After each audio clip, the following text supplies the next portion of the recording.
Hello and welcome back guys. कैसे हैं आप सब? I hope you all are fine. तो आज का हमारा टॉपिक रहेगा physiological and ecological aspects of photosynthesis की फोटोसिंथेसिस के फिजियोलॉजिकल और इकोलॉजिकल एस्पेक्ट्स क्या क्या हैं।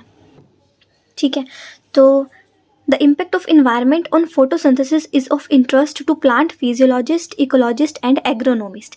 मतलब कि जो इन्वायरमेंट का इम्पैक्ट है फोटोसिंथेसिस पे, कि फोटोसिंथेसिस किस तरह से इन्वायरमेंट पर अपना इम्पैक्ट करा या इन्वायरमेंट किस तरह से इन्फ्लुएंस करा फोटोसिंथेसिस को, वो बहुत इंटरेस्ट का था हमारे साइंटिस्ट्स के लिए, बेसिकली फिजियोलॉजिस्ट के लिए क्यों था कि भाई वो जानना चाहते थे कि किस तरह से फोटोसिंथेटिक रेट जो है वो रिस्पोंड करता है। फोटोसिंथेटिक रेट कम होगा, ज़्यादा होगा इन्वायरमेंट के चेंज से। इकोलॉजिस्ट को बहुत इंटरेस्ट था, इकोलॉजिस्ट का तो होगा ही, ऑब्वियस सी बात है। एग्रोनॉमिस्ट को था कि हमारा एग्रीकल्चर कैसे रहेगा, हमारी जो क्रॉप्स है उनकी यील्ड कैसे होगी, कि अगर एनवायरनमेंट जो है वो चेंज होता है तो हमारी जो क्रॉप है उसकी यील्ड इंक्रीज़ होगी, डिक्रीज़ होगी, उसमें क्या क्या इफेक्ट्स आएंगे, कोई नई डिजीज़ हो सकती है, क्या हो सकता है। तो इसीलिए जो इन्वायरमेंट का इम्पैक्ट था फोटोसिंथेसिस पे, वो बहुत इंटरेस्ट की चीज़ है। इसीलिए हम ये पढ़ते कि फोटोसिंथेसिस के फिजियोलॉजिकल और इकोलॉजिकल एस्पेक्ट्स क्या हैं। तो ये तो था कि आप टॉपिक को पढ़ना ही क्यों है, क्योंकि भाई हम बिना मतलब के तो कुछ करते नहीं है।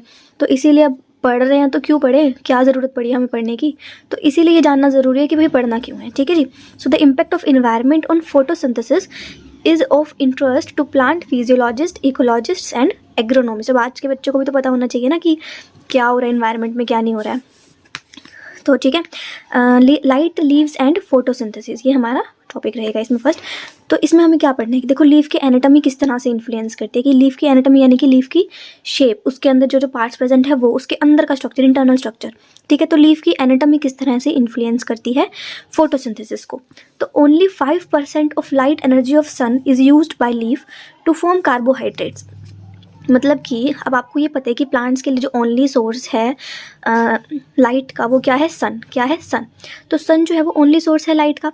अब सन के पास इतनी सारी एनर्जीज होती है, इतनी सारी लाइट जो है वो सन प्रोवाइड करता है, तो क्या सारी की सारी प्लांट्स यूज़ कर लेते हैं? ऐसा नहीं है ना। तो सिर्फ 5% जो सूरज हमें टोटल लाइट एनर्जी प्रोवाइड करता है, उसका सिर्फ 5% ऑफ द लाइट जो है वो प्लांट्स यूज़ करते हैं। लीव्स, बेसिकली प्लांट के अंदर लीफ में खाना बनता है ना, तो लीव्स यूज़ करते हैं उस 5% लाइट को कार्बोहाइड्रेट्स बनाने के लिए। किसके लिए? कार्बोहाइड्रेट्स बनाने के लिए। ठीक है, टोटल सनलाइट में से सिर्फ 5% लाइट जो है वो यूज़ करते हैं plants to form carbohydrates. Carbohydrates क्या है? प्लांट का फूड है। तो कार्बोहाइड्रेट्स बनाने के लिए सिर्फ 5% लाइट यूज़ होती है। और ऐसा क्यों है कि भाई इतनी सारी लाइट प्लांट दे रहा है, तो हम तो ऐसा सोचेंगे कि इतनी सारी लाइट है, प्लांट्स क्या करें, सारी की सारी लाइट ले ले और बहुत सारा खाना बना ले अपने लिए और बहुत जल्दी जल्दी बड़ा हो जाए। तो बच्चों ऐसा नहीं होता है। ऐसा क्यों नहीं होता है कि सिर्फ 5% ही लाइट ही एब्जॉर्ब करे? ऐसा क्यों है? क्योंकि जितनी भी लाइट होती है, अब लाइट के अंदर आपने पढ़ा था ना विबग्योर के बारे में, विजिबल लाइट, इंफ्रारेड लाइट, तो ये जितनी भी लाइट्स होती है ना वो अलग अलग वेवलेंथ की होती हैं। क्या होती हैं? अलग अलग वेवलेंथ की होती है। ठीक है, तो प्लांट जो है वो सिर्फ 400 से 700 नैनोमीटर की लाइट को ही एब्जॉर्ब कर पाता है, बाकी की जो लाइट होती है वो उसको एब्जॉर्ब नहीं कर पाता है। इसीलिए हम कहते हैं कि इस वेवलेंथ की लाइट को ही प्लांट एब्जॉर्ब कर पाता है। तो ये वाली लाइट जो है यही प्लांट एब्जॉर्ब करेगा, और इसी वजह से प्लांट जो है वो सिर्फ 5% लाइट ही एब्जॉर्ब कर पाता है, क्योंकि बाकी की जो लाइट होती है वो तो ज़्यादा वेवलेंथ की होती है या कम वेवलेंथ की होती है, तो प्लांट उसको एब्जॉर्ब नहीं कर पाता। ठीक है, so only 5% of light energy of sun is used by leaf to form carbohydrates because of either long or short wavelength of light to be absorbed by photosynthetic pigments। कि या तो जो लाइट है वो कम वेवलेंथ की होती है, ज़्यादा वेवलेंथ की होती है, और फिर फोटोसिंथेटिक पिगमेंट्स उसको एब्जॉर्ब नहीं कर पाते, और फिर वो ट्रांसमिट हो जाती है ऐसे ही। जब उसको एब्जॉर्ब ही नहीं कर पाएंगे तो वो लाइट का पार्ट तो किसी काम का ही नहीं है प्लांट के लिए, तो उसको एब्जॉर्ब नहीं कर पाते हैं, इसीलिए सिर्फ 5% लाइट ही एब्जॉर्ब कर पाते हैं। अब ये क्वेश्चंस भी आ सकता है कि कौन से रीजन की लाइट प्लांट्स एब्जॉर्ब करते हैं, तो 400 से 700 नैनोमीटर के बीच की वेवलेंथ की जो लाइट होती है वही प्लांट्स एब्जॉर्ब करते हैं। ये बहुत इंपॉर्टेंट है सब्जेक्टिव एग्जाम के पॉइंट ऑफ व्यू से भी और ऑब्जेक्टिव एग्जाम के पॉइंट ऑफ व्यू से। बहुत सारे MCQs इस पार्ट में से बन सकते हैं। बहुत फेवरेट टॉपिक है ये कॉलेज वालों का और यूनिवर्सिटीज़ वालों का तो खासकर, और सब्जेक्टिव में तो ये बहुत ही हॉट टॉपिक्स में रहता है। So from this absorbed light, इस एब्जॉर्ब्ड लाइट से most of the light is lost as heat और फ्लोरेसेंस। अब इस एब्जॉर्ब्ड लाइट में से, कि पहले ही प्लांट ने 5% लाइट एब्जॉर्ब की है, उस 5% में से भी बहुत सारा अमाउंट जो है ना लाइट का, उस 5% लाइट में से भी बहुत सारा अमाउंट जो है लाइट का वो लॉस हो जाता है। लॉस कैसे हो जाता है? हीट की फॉर्म में या फ्लोरेसेंस की फॉर्म में, उसकी फॉर्म में वो जो है लॉस्ट हो जाता है। उस 5% में से भी काफ़ी पार्ट जो है वो लॉस्ट हो जाता है। Only chlorophyll absorbs in blue and red region. सिर्फ जो क्लोरोफिल होता है ना वो एब्जॉर्ब करता है ब्लू और रेड रीजन के अंदर। अब ब्लू और रेड रीजन वाली जो लाइट होगी वो तो एब्जॉर्ब कर लेगा क्लोरोफिल, और बाकी की जो है वो हीट या फिर फ्लोरेसेंस की फॉर्म में बाहर निकल जाएगी। ठीक है, सो क्लोरोफिल जो है वो सिर्फ ब्लू और रेड रीजन में लाइट को एब्जॉर्ब करता है, फिर उसको ट्रांसमिट करता है और उस लाइट को रिफ्लेक्ट करता है। अब आपके मन में सवाल आता होगा कि भाई जो लाइट है वो तो ब्लू या फिर रेड कलर की एब्जॉर्ब वेवलेंथ पर एब्जॉर्ब कर रहे हैं, तो अब जब हम प्लांट्स देखते हैं उनका कलर तो ग्रीन होता है। ऐसा कैसे कि भाई जितनी भी वेजिटेशन है, प्लांट्स का जो बेसिक कलर हम मानते हैं, बेसिक क्या प्लांट्स का कलर ही होता है। प्लांट्स हम कह रहे हैं पेड़ पौधे होगी तो हरियाली होगी, हरियाली मतलब हरा, तो हरियाली का नाम कैसे पड़ा? हरे हरे से ही पड़ा ना। सो प्लांट के जो प्लांट्स होते हैं वो ग्रीन कलर के होते हैं, जो वेजिटेशन है हमारी सारी वो सारी ग्रीन कलर की है। तो ये ग्रीन कलर आया कहाँ से? क्यों है प्लांट्स ग्रीन? तो क्यों है प्लांट्स ग्रीन? जब वो एब्जॉर्ब तो ब्लू और रेड रीजन में कर रहे हैं लाइट को, तो ग्रीन कलर कहाँ से आ रहा है उनके पास? ना तो वो ग्रीन लाइट एब्जॉर्ब कर रहे हैं, ब्लू और रेड लाइट एब्जॉर्ब कर रहे हैं, ग्रीन कलर का तो कोई सोर्स ही नहीं है उनके पास। तो भाई ये ग्रीन कलर आया कहाँ से? तो क्या होता है कि जो क्लोरोफिल है, क्लोरोफिल क्या करता है? ब्लू और रेड लाइट को एब्जॉर्ब करता है। क्या करता है? इसको एब्जॉर्ब करता है। उसके बाद ये लाइट जो है ये ट्रांसमिट होती है, और यहाँ से जो लाइट रिफ्लेक्ट होती है, रिफ्लेक्टेड लाइट जो होती है वो ग्रीन कलर की होती है। रिफ्लेक्टेड लाइट जो है वो क्या करती है? वो प्लांट्स को ग्रीन कलर प्रोवाइड करती है। तो अब आपको समझ आया कि प्लांट्स जो है, जो हमारी सारी वेजिटेशन है वो ग्रीन कलर की क्यों होती है? क्योंकि क्लोरोफिल जो है वो ब्लू और रेड लाइट को एब्जॉर्ब करता है, उसकी वेवलेंथ को एब्जॉर्ब करता है, उसके बाद उसको एब्जॉर्ब करता है, फिर ट्रांसमिट करता है, रिफ्लेक्ट करता है। जो रिफ्लेक्टेड लाइट होती है वो ग्रीन कलर की होती है, इसीलिए जो प्लांट है उनका सारों का कलर क्या होता है? ग्रीन कलर होता है। ठीक है, only chlorophyll absorbs in blue and red regions, transmitted and reflected light are enriched in green and hence vegetation is of green colour. इसीलिए जो वेजिटेशन होती है वो ग्रीन कलर की होती है। Anatomy is specialised for light absorption. अब जो प्लांट की एनाटॉमी होती है ना वो इसी तरह से बनाई गई है कि लाइट को एब्जॉर्ब कर सके वो। प्लांट की जो एनाटॉमी होती है, प्लांट के पास क्या होता है? क्लोरोप्लास्ट होता है, क्लोरोफिल पिगमेंट्स होते हैं। प्लांट्स के पास ही क्यों होते हैं? एनिमल्स के पास क्यों नहीं होते? तो प्लांट्स के पास ही स्पेशलाइज्ड ऐसी ऐसी चीज़ें दी जाती है कि इससे उनको स्पेशलाइज्ड चीज़ें दी जाती है, एनाटॉमी दी जाती है, जिसकी वजह से वो लाइट को ईजिली एब्जॉर्ब कर पाते हैं और सारा फंक्शन अपना जो है वो चला पाते हैं। ठीक है, अब प्लांट की एपिडर्मिस की अगर हम बात करें तो एपिडर्मिस जो है वो ट्रांसपेरेंट है to visible light. Visible light के लिए वो ट्रांसपेरेंट है and individual cells are often convex. अब आपको पता ही है कि प्लांट की जो सबसे अपर मोस्ट लेयर होती है, जो सबसे आउटर मोस्ट लेयर होती है, जो यहाँ पर सबसे आउटर मोस्ट लेयर होती है वो कौन सी होती है? एपिडर्मिस होती है। सब अब प्लांट के और इन्वायरमेंट के बीच में, प्लांट के बीच में जो ओनली कॉन्टैक्ट है वो क्या है? ये एपिडर्मिस। जो भी लेना देना होगा प्लांट का, जो भी एक्सचेंज होगा वो कहाँ से होगा? एपिडर्मिस के थ्रू होगा। कंप्लीट लिख देती हूँ, बच्चे कंफ्यूज हो जाते हैं वरना। ठीक है, सो एनवायरमेंट और प्लांट के बीच में जो भी एक्सचेंज होगा वो कहाँ से होगा? इस एपिडर्मिस के थ्रू होगा। सो एपिडर्मिस जो है ना वो ट्रांसपेरेंट होती है और विजिबल लाइट के लिए ट्रांसपेरेंट होती है। तो एपिडर्मिस क्या करती है? वो जो विजिबल रीजन ऑफ लाइट होती है ना, जिसे हम विपिक्योर बोलते हैं, 400 से 700 नैनोमीटर के बीच में, तो उस विजिबल लाइट के लिए वो ट्रांसपेरेंट होती है और वो विजिबल रीजन की लाइट्स को एब्जॉर्ब करती है। और इंडिविजुअल सेल्स, हर एक सेल जो होता है वो कैसा होता है? कॉन्वेक्स शेप का होता है, लेंस जैसा होगा ना अब ये। तो अब लेंस का काम क्या होता है? फोकस करना लाइट को। तो अब ये क्या करेगा? लाइट को फोकस करेगा। इसका जो हर एक सेल होता है वो कॉन्वेक्स जैसी शेप का होता है, कॉन्वेक्स लेंस की जैसी शेप का होता है। They can act as lenses and focus light to increase amount of light reaching chloroplast. तो ये लेंसेज का क्या काम होता है? ये लाइट को फोकस करते हैं। इससे क्या होता है कि जो लाइट क्लोरोप्लास्ट तक रीच कर रही है, अब क्लोरोप्लास्ट के अंदर ही होना है ना फोटोसिंथेसिस, तो क्लोरोप्लास्ट तक जो लाइट आ रही है उसकी अमाउंट को इंक्रीज कर देते हैं ये लेंसेज जो एपिडर्मिस पर प्रेजेंट होते हैं। अब प्रॉपर ऐसा नहीं है कि वहाँ पर लेंसेज प्रेजेंट होते हैं, उनकी जो शेप होती है वो ऐसी होती है कि वो लेंस की तरह अपीयर होती है, उनका फंक्शन ऐसा।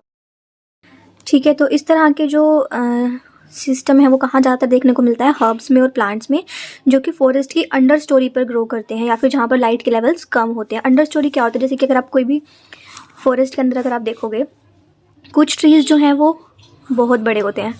ठीक है, कुछ ट्रीज़ जो हैं वो बहुत बड़े होते हैं, बहुत सारे ट्रीज़ जो है ना वो सिमिलर सी लेंथ के इस तरह से एक कैनोपी फॉर्म कर लेते हैं। ये जैसे बहुत सारे प्लांट ट्रीज़ जो हैं ये एक साइड लगे हुए हैं ना, तो इससे हम कैनोपी बोलते हैं। तो इसके जस्ट नीचे जो कुछ इतने लेंथ के भी प्लांट्स होते हैं। ठीक है, अब ये तो कैनोपी के नीचे कवर हो गए, इस कैनोपी के नीचे ये वाले प्लांट्स कवर हो गए, तो इन प्लांट्स को हम क्या बोलते हैं? Under story. ये वाला जो रीजन होता है इसको हम बोलते हैं अंडर स्टोरी की। यहाँ पर जो प्लांट्स होंगे वो कहाँ है? अंडर स्टोरी में है। ठीक है, ये ऊपर कैनोपी फॉर्म कर रहे हैं, इसके नीचे भी कुछ प्लांट्स होते हैं, छोटे छोटे से हर्ब्स श्रब्स जैसे होते हैं। तो ये वाला जो रीजन है इसमें हम अंडर स्टोरी बोलते हैं। अब यहाँ पर ये कैनोपी लगी हुई है, तो सन की जो रेज आ रही हैं उसकी वो यहाँ तक फॉल होंगी। ये वाला पार्ट तो उसने कवर कर लिया, कैनोपी को ज़्यादा सन मिलेगा, लाइट एनर्जी मिलेगी। तो इसीलिए ये सिस्टम होता है, ये एक एनाटॉमी की अरेंजमेंट होती है कि इन प्लांट्स को भी सनलाइट मिल सके। ऐसे तो है नहीं कि इनको सनलाइट की ज़रूरत नहीं है, तो इनको भी सनलाइट की ज़रूरत है। इसीलिए ये सिस्टम होता है, ये एनाटॉमी होती है कि भाई इनको भी लाइट मिल सके। ठीक है, so this was about the leaf angle. Next हमारा टॉपिक है leaf angle and leaf movement. Leaf angle और लीफ मूवमेंट के बारे में। So if sun is directly overhead, horizontal leaf will receive more sunlight than leaf at the steeper angle. अब हम कह रहे हैं कि अगर जो सन है, यही देखो आप कैनोपी के अंदर, इस कैनोपी के अंदर देखो, अगर सन बिल्कुल ओवरहेड है, बिल्कुल सर पर है, तो जो कैनोपी के ऊपर वाली जो लीव्स हैं, जो इसके हॉरिजॉन्टल सरफेस पर जो लीव्स हैं, उनको ज़्यादा सनलाइट मिलेगी। They will receive more sunlight than the steeper one. जबकि जो स्टीप वाली जो साइड में है, जो कुछ एंगल पर है, उनको कम मिलेगी, और जो बिल्कुल हॉरिजॉन्टली प्लेस्ड है उनको ज़्यादा सनलाइट मिलेगी। Leaves at top of canopy are steep to allow more sunlight to leaf blade. तो इसी तरह से फॉरेस्ट के अंदर क्या होता है कि जो टॉप पर लीव्स होती है ना, अब सपोज टॉप पर जो लीव्स हैं इस तरह से हॉरिजॉन्टली प्लेस्ड है, ठीक है, तो वो क्या करती हैं कि जो टॉप पर लीव्स है ना, वो अपने आप को स्टीप कर लेती है एक एंगल। पहले वो इस तरह से प्लेस्ड थी, इस तरह से प्लेस्ड थी, वो अपने आप को एक एंगल पे कर लेता है ताकि लीफ जो है वो नीचे वाले प्लांट्स को भी मिल सके। तो वो स्टीप हो जाती है, थोड़ी सी एक एंगल पर शिफ्ट हो जाती है। पहले सीधी थी हॉरिजॉन्टल से, एक एंगल पर शिफ्ट हो जाते हैं ताकि सभी प्लांट्स को जो है सनलाइट मिल सके। So leaves at top of canopy are steep to allow more sunlight to leaf plate. Leaf plate पता है क्या होता है ना, this is the leaf plate, lamina, या फिर जिसे हम लीफ प्लेट बोलते हैं। तो इसको ज़्यादा सनलाइट मिल सके, इसीलिए वो स्टीप हो जाती है। Leaves have highest absorption when leaf blade और lamina is perpendicular to incident light. तो मतलब कि लीफ ब्लेड पर सबसे ज़्यादा एब्जॉर्प्शन होगी अगर जो लीफ के ऊपर लाइट पड़ रही है वो परपेंडिकुलर, इस तरह से अगर वो लाइफ है परपेंडिकुलरली, अगर वो लाइट लीफ पर फॉल हो रही है तो सबसे ज़्यादा लाइट जो है वो एब्जॉर्ब करेगा leaf blade. Leaves have highest absorption when leaf blade or lamina is perpendicular to the incident light. Some plants can do solar tracking, that is can adjust shape of lamina perpendicular to sun rays for maximum absorption. तो कुछ plants क्या कर सकते हैं, कुछ plants जो है ना सोलर ट्रैकिंग कर सकते हैं कि मतलब जहाँ पर सन होगा ना उसी हिसाब से वो अपनी लेमिना को एडजस्ट कर लेंगे। अब जैसे सन जो है उनको परपेंडिकुलर लाइट ज़्यादा एब्जॉर्ब करने को मिलेगी, तो अब अगर सन ऊपर से आ रहा है तो वो इस तरह से अपने आप को एडजस्ट कर लेंगे, सन अगर इधर से आ रहा है तो वो इस तरह से अपनी लीव्स को एडजस्ट कर लेंगे। तो इस तरह से जो है सोलर ट्रैकिंग वो कर सकते हैं। जैसे कि अगर आपने देखा होगा कि अब अगर आपने टेरेस पर या कहीं पर प्लांट्स लगाए हैं, वहाँ पर एक ही साइड से सनलाइट फॉल हो रही है, तो जिस साइड से सनलाइट फॉल हो रही है ना, जो प्लांट की लीव्स होंगी ना वो आपको उसी साइड दिखेंगी, उसी साइड बेंड हुई मिलेंगी। तो ये ऐसा इसीलिए होता है क्योंकि प्लांट्स जो है ना सोलर ट्रैकिंग कर सकते हैं। ठीक है, so this was the leaf angle and leaf movement की लीफ किस एंगल पर सेट होती है, वो मूवमेंट किस तरह से करती है। नेक्स्ट हमारे पास है फोटोसिंथेटिक रिस्पॉन्सेज टू टेम्परेचर की टेम्परेचर में चेंज के हिसाब से फोटोसिंथेसिस का क्या रिस्पॉन्स होता है, वो कैसे रिस्पॉन्ड करता है, फोटोसिंथेसिस में क्या चेंजेस आते हैं। सो photosynthesis and transpiration share common pathway तो एक ही है, स्टोमेटा से लाइट उससे फोटोसिंथेसिस और ट्रांसपिरेशन हो दोनों लीव्स के अंदर ही रहे हैं, कॉमन पाथवे ये शेयर करते हैं। होता क्या है इसके अंदर, CO2 goes in and H2 out through stomata. Stomata के थ्रू क्या होता है, CO2 जो है वो इन्वायरमेंट से प्लांट के इनसाइड एंटर करती है और वाटर और ऑक्सीजन जो है वो बाहर की तरफ आउटसाइड की तरफ मूव करती है। So molar ratio of loss of CO2 H2O to CO2 is 250 to 500, मतलब कि वाटर जितना लॉस होता है उससे डबल CO2 लॉस होती है प्लांट में से, उससे डबल CO2 वो लॉस करता है। इनका मोलर रेशियो जो है वो डबल की रेशियो में होता है। High water loss removes heat and keep leaves cool during high sunlight. जब बहुत तेज़ धूप होती है तो प्लांट्स जो है ना वो क्या करते हैं, हीट को कैसे रिमूव करते हैं, वाटर लॉस की हेल्प से। वाटर लॉस अगर ज़्यादा होगा, पानी अगर ज़्यादा लॉस हो रहा है प्लांट से, तो वो क्या करेगा, उसकी हीट को रिमूव कर देगा। और हीट अगर प्लांट में से रिमूव हो रही है तो प्लांट ठंडक, इसीलिए बोलते हैं ना कि प्लांट जितने ज़्यादा होंगे उतनी आपको ठंडक महसूस होती है ना। क्यों होती है, क्योंकि प्लांट्स जो है ना ट्रांसपिरेशन करेंगे, अपने प्लांट्स लीव्स के ऊपर क्या करेंगे, पानी को एलिमिनेट कर देंगे अपनी इनसाइड बॉडी के अंदर से। पानी एलिमिनेट हो जाएगा, उसमें क्या हो जाएगा, हीट जो है उसकी रिमूव हो जाएगी। हीट रिमूव हो जाएगी तो प्लांट क्या हो जाएगा, कूल हो जाएगा, ठंडा हो जाएगा। तो जब ज़्यादा धूप होती है तब भी इसी वजह से प्लांट्स जो हैं वो ठंडे रहते हैं। Stomatal opening influence both temperature and extent of transpiration. अब स्टोमेटा की जो ओपनिंग है कि स्टोमेटा कब ओपन हो रहा है, कब क्लोज हो रहा है, कैसे फंक्शन कर रहा है, वो दोनों को इन्फ्लुएंस करेगी। टेम्परेचर को भी, टेम्परेचर को कैसे इन्फ्लुएंस करेगी कि भाई पानी लॉस होगा, कहाँ से होगा, स्टोमेटा से होगा। पानी लॉस होगा तो प्लांट जो है वो हीट को रिमूव करेगा और ठंडा रहेगा, कूल रहेगा, तो टेम्परेचर को भी इफेक्ट करेगा। और एक्सटेंट ऑफ ट्रांसपिरेशन की स्टोमेटा जितना ओपन होगा पानी उतना ज़्यादा लॉस होगा। ट्रांसपिरेशन क्या होता है, वाटर लॉस होता है। So stomatal opening influence both temperature and extent of transpiration, दोनों को इन्फ्लुएंस करती है। नेक्स्ट फैक्टर है हमारे पास फोटोसिंथेटिक रिस्पॉन्सेज टू CO2 की CO2 पर क्या रिस्पॉन्स होता है फोटोसिंथेसिस का। सो CO2 कहाँ से एंटर करता है, CO2 भी स्टोमेटा से एंटर करता है।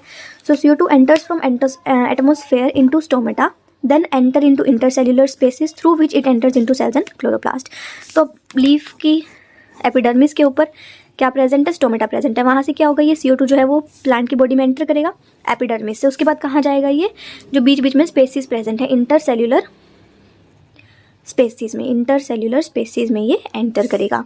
इंटरसेल्युलर स्पेसीज से कहाँ जाएगा, क्लोरोप्लास्ट के पास जाएगा, जहाँ पर इसका काम होना है, जहाँ पर इसका फंक्शन है। ठीक है, जहाँ जहाँ प्लांट को रिक्वायरमेंट होगी CO2 को वहाँ पर ये मूव करेगा। सो ये क्या होता है, ये पूरा पाथवे होता है। When adequate amount of light is present, जब एडिक्वेट अमाउंट ऑफ लाइट मतलब पूरी सफिशिएंट अमाउंट ऑफ लाइट है प्लांट के पास जितनी उसको चाहिए अपना फोटोसिंथेसिस करने के लिए, और CO2 की कंसंट्रेशन क्या होगी, वो ज़्यादा हो जाएगी, जिसकी वजह से फोटोसिंथेटिक रेट भी ज़्यादा हो जाएगा। मतलब अमाउंट ऑफ लाइट ज़्यादा नहीं, एडिक्वेट। अगर बहुत ज़्यादा हो जाएगी तो फिर फोटो इनहिबिशन हो जाएगा। एडिक्वेट मतलब जितनी प्लांट को चाहिए उतनी अगर लाइट उसके पास प्रेजेंट है, उसके पास CO2 प्रेजेंट है पूरा एडिक्वेट अमाउंट में, फोटोसिंथेटिक रेट भी ज़्यादा हो जाएगा, वो अपना प्रॉपरली फोटोसिंथेसिस कर पाएगा। ठीक है, सो इसमें आप ये बात ज़रूर ध्यान रखिएगा कि प्लांट को जितनी लाइट उसको अपने प्रोसेसेस के लिए चाहिए ना, उसको उतनी ही लाइट चाहिए होती है। अगर उसको ज़्यादा लाइट मिलेगी ना तो वो उसके जो सेल्स होंगे ना वो डैमेज होने स्टार्ट हो जाएंगे। तो adequate amount of light is required. Absorption of too much light can lead to photo inhibition.